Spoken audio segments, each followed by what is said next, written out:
संदीप गर्ग का चैप्टर 1 है introduction to micro economics. Jain और इन्हें उसी चैप्टर 1 को 2 पार्ट्स में डिवाइड किया गया है। तो प्लीज चैप्टर नंबर में बातें जब करेंगे तो ध्यान रखना कि टॉपिक की कौन सी बात हो रही है, क्योंकि चैप्टर नंबर जैन और का अलग हो सकता है, संदीप गर्ग का अलग हो सकता है। अभी हम बात कर रहे हैं इंट्रोडक्शन टू माइक्रो इकोनॉमिक्स से रिलेटेड ही, बट उसको 2 पार्ट्स में डिवाइड किया जैन और ने। तो आज हम उसका चैप्टर 1 कर रहे हैं। आज मैं जैन और भेज सकता हूँ, उससे कोई फर्क नहीं पड़ता, बस बोलने के लिए बोल रहा हूँ। कंटेंट सारे कवर होंगे। आप ध्यान रखना कि अगर बाई चांस आपको कुछ दिखता है, मैं दोनों चीजें से रेफर करूंगा कि कुछ रह तो नहीं गया, 99.9% नहीं रहेगा। मैं दोनों कवर करूंगा कि आप चाहे संदीप कर रहे हो, आपको संदीप भी कवर करनी है, जैन और भी, क्योंकि सीबीएसई वालों ने तो नहीं बोला कि कौन सी बुक लो, उन्होंने तो कोर्स दे दिया है, वो भी 2 लाइनों में। बात समझ आ रही है? तो वो हमें डिसाइड करना है कि कितना डिटेल में करना है। जितना ज्यादा करोगे उतना बेटर है। पहले कुछ टर्म्स इकोनॉमिक्स से रिलेटेड, कुछ टर्म्स अंडरस्टैंड करते हैं, उसके बाद ही हम आगे बढ़े। तो पहली टर्म, इकोनॉमिक्स क्या होता है? इकोनॉमिक्स तो पढ़ रहे हैं। What is economics? Economics is that branch of knowledge in which those activities of human beings are studied which they undertake to acquire scarce means, that is wealth, to satisfy their unlimited wants. तो basically अगर बोला जाए तो study of human behaviour, economics is the study of human behaviour. तो human behaviour के क्या सारे aspects हम स्टडी कर रहे हैं? कह रहे नहीं नहीं नहीं, only those transactions which they undertake to earn their means of living. तो economics is a study of human behaviour, कि कैसे आप अपनी डिसीजंस लोगे with regard to generation of income, with regard to generation of income. तो economics is that branch of knowledge in which those activities of human beings, not all the activities, only those activities of human beings will be studied which they undertake to acquire scarce means. मैं क्यों पढ़ा रहा हूं? Gas करो, मैं क्यों पढ़ा रहा हूं? गुड आंसर, अर्निंग के लिए, जनरेशन ऑफ रेवेन्यू, कि सर देश का भला करने के लिए। हाँ बेटा, देश का भला भी होगा साथ में, बट जनरेशन ऑफ रेवेन्यू। तो I am undertaking an activity, why? To acquire scarce means. Scarce means scarce, जिसकी कोई शॉर्टेज हो। क्या मनी अनलिमिटेड है? क्या आपके पास है? किसी के पास है? एलोन मस्क के पास है? अनलिमिटेड है उसके पास? अनलिमिटेड किसी के पास भी नहीं होती। अनलिमिटेड किसी के पास, he may be the richest person in the world, but unlimited तो नहीं है। अभी भी he is working at least 18-19 hours a day to increase his net worth. Objective सबका वही होता है, ठीक है? वो बाय प्रोडक्ट होगी, जो रेवेन्यू है वो बाय प्रोडक्ट होगा, एफर्ट्स कर रहे हैं, but the point is we are undertaking these activities to acquire scarce means, that is generation of wealth, to satisfy their unlimited wants. As a human being your wants are unlimited. अभी आपकी requirement है tuition पढ़ना है, satisfy हो गया, जाते जाते दिमाग खराब हो गया, आइसक्रीम चाहिए, आइसक्रीम खा ली, फिर घर जाके खाना चाहिए, खाना खा लिया, फिर आपको फोन चाहिए, फिर सुबह उठे, फिर कोई आपकी नई वांट होगी, एक सेटिस्फाई होती है, दूसरी आ जाती है, वो सेटिस्फाई होती है, तीसरी आ जाती है। Human wants are unlimited, but the resources to satisfy these wants are limited. अब आप वापस जा रहे हो तो लेट अस अज्यूम आपके पास 20 रुपए ही है। अब यहाँ तो रिक्शे पे चले जाओ और चुपचाप घर चले जाओ, या पैदल चले जाओ और कुछ खाते पीते चले जाओ। You have to make a decision. तो ये इकोनॉमिक डिसीजन हुई, ऑप्टिमम यूटिलाइजेशन ऑफ रिसोर्सेज। कह रहे कोई बात नहीं, चल के जाएंगे, एक्सरसाइज हो जाएगी, कुछ खा पी लेंगे, बट डिसीजन लेनी पड़ी। क्यों लेनी पड़ी वो डिसीजन? Scarcity of resources. अगर वही 20 की जगह 2000 होते तो आप रिक्शे में भी जाते, ऑटो में भी जाते, खाते पीते भी जाते, बट लेकिन आगे का सोचना पड़ता, बट आज का दिन तो शान से निकलता।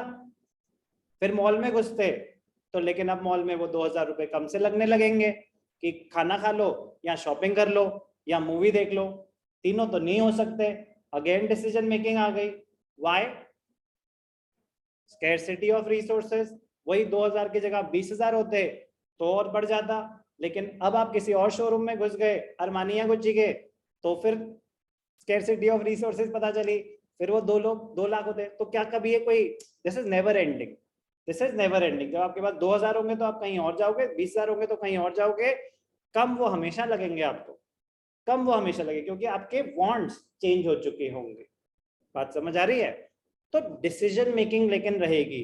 व्हाई? डिसीजन तब लेनी पड़ती है जब आपके पास रिसोर्सेज स्केर्स है, लिमिटेड है, और वो हमेशा ही होंगे। आपके पास टाइम, आपका बहुत इंपॉर्टेंट रिसोर्स है, लिमिटेड है, you have to take a decision कि इस टाइम खेलना है या पढ़ना है, स्केर्सिटी की वजह से। इकोनॉमिक्स इज दैट, तो एग्जैक्ट डेफिनेशन इवेंचुअली याद करनी पड़ेंगी, but use the keywords. Use मतलब ये study of human behaviour for decision making. अरे जीरो मिलेगा, जीरो मिलेगा, please. Quality of answer will play a very very important role. Economics is that branch of knowledge in which those activities of human beings are studied which they undertake to acquire scarce means, that is wealth, to satisfy their unlimited wants. Dictionary meaning of economics क्या है? It refers to that science which studies human activities relating to wealth. Again, human activities relating to wealth. यहाँ पे भी वही था, that aspect of human beings, those decisions which relate to generation of wealth. The term economics in English language has its origin in two Greek words, oikos, that is household, and nemen, that is management. Together they mean management of household. घर पे भी तो decision making होती है कि बेटा पहले ही आपकी पढ़ाई पे काफी खर्च हो चुका है, इस बार हम कहीं घूमने नहीं जाएंगे, डिसीजन मेकिंग ही तो है, यस और नो? तो आपका budget banana, that is decision making, manage. तो वहीं से मतलब वहां पे भी होता है, और बड़े लेवल पे गवर्नमेंट भी वही बजट बना रही है। चीज सेम है कि आपको इनकम के बेसिस पे खर्चे प्लान करने हैं, गवर्नमेंट भी कुछ ऐसा करती है। जब हम सीखेंगे तो देखेंगे गवर्नमेंट थोड़ा उल्टा चलती है, वो डिसाइड करती है खर्चे कितने करने हैं और वो पैसे कहाँ से आएंगे, फिर देख लेंगे किस पे कितने टैक्सेस इम्पोज करने हैं। बट जो भी है वो खर्चे और इनकम ही तो स्टडी कर रहे हैं, प्लानिंग ही तो कर रहे हैं, मैनेजमेंट ही तो कर रहे हैं। वो इकोनॉमी की मैनेजमेंट कर रहे हैं, आप अपने लेवल पे इंडिविजुअल मैनेजमेंट कर रहे हैं। Economics is all about decision making because of scarcity of resources. Human wants are unlimited. Human wants are unlimited, but the means to satisfy them are limited or scarce. The means are called the wealth. आपकी wants unlimited है, आप किसके basis पे वो satisfy कर पाएंगे? पैसा, कितना पैसा है आपके पास, उस हिसाब से आप अपनी want satisfy करेंगे। Each household likes to so utilize its wealth as to satisfy most of its wants or to maximize its satisfaction. As a human being, आपका ऑब्जेक्टिव सिंपल सा है, satisfaction maximum करना, maximization of satisfaction with your limited resources. तो उसके लिए क्या करना पड़ेगा आपको? Optimum utilization of resources. तो वो कुछ हद तक आपको इकोनॉमिक्स सिखाने की कोशिश करेगा। Likewise, अब कंज्यूमर का क्या बताया? कंज्यूमर का मोटिव क्या है? Maximisation of satisfaction. प्रोड्यूसर का मोटिव क्या है? A producer tries to maximise his profits by allocating his scarce resources to the production of different goods and services. Producer, as a producer आपके पास limited resources है। मेरे पास ये room है, या तो मैं यहाँ पढ़ा दूं, या यहाँ पे मैं जिम खोल लेता हूँ, या यहाँ पे मैं स्नूकर पार्लर खोल लेता हूँ, कुछ भी खोल लेता हूँ। तो मुझे देखना पड़ेगा कि किस चीज के लिए मैं सबसे ज्यादा सूटेड हूँ, कौन सी चीज मुझे मैक्सिमम रेवेन्यू जनरेट करके दे सकती है। सेम बिल्डिंग में कोचिंग सेंटर भी हो सकता है, सेम बिल्डिंग में बुटीक भी हो सकता है, सैलून भी हो सकता है, कुछ भी हो सकता है ना। तो प्रोड्यूसर कैसे डिसाइड करेगा? जिसमें उसको मैक्सिमम प्रॉफिट जनरेशन का स्कोप दिखेगा, यस और नो? तो एज अ प्रोड्यूसर, क्योंकि अगेन रिसोर्सेज तो लिमिटेड है, अब यहाँ तो मैं यहाँ पे जिम खोल सकता हूँ या यहाँ पे कोचिंग सेंटर खोल सकता हूँ। अब डिसीजन ले ली गई है, तो क्या यहाँ पे कोचिंग सेंटर को अब जिम खोल सकता है? नहीं खोल सकता sir, sorry, disturbance. A producer tries to maximize his profits by allocating his scarce resources to the production of different goods. At the level of economy as a whole, maximization of satisfaction implies maximization of social welfare. कह रहे ये maximization of satisfaction as a consumer, तो समझ आ गया कि consumption की satisfaction को maximize करना है. As a producer, profit maximization. As an economy, government कैसे डिसीजन लेती होगी? Maximisation of social welfare, maximisation of social welfare. तो हर एक सेक्टर डिसीजन अपने हिसाब से लेता होगा, बट डिसीजन लेते टाइम उसको क्या करना है? अपनी satisfaction, optimum utilisation of resources करना है, optimum utilisation of resources. Thus, it is to achieve the objective of maximization of satisfaction at individual level. As a consumer, आपका objective क्या है? Maximization of satisfaction. Maximization of profit at the level of producer. As a producer, आपका objective क्या होगा? Maximization of profits. और economy as a government क्या होगा? Maximization of social welfare at the level of economy as a whole. Through allocation of scarce means to alternative uses. तो सबको जो resources हैं उनकी optimum allocation analyze करनी पड़ेगी. That we need to, for that we need to study economics. As a consumer, maximization of satisfaction. As a producer, maximization of profit.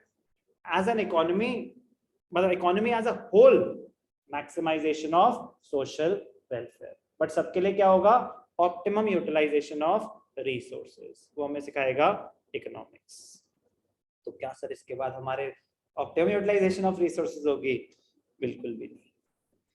थोड़ी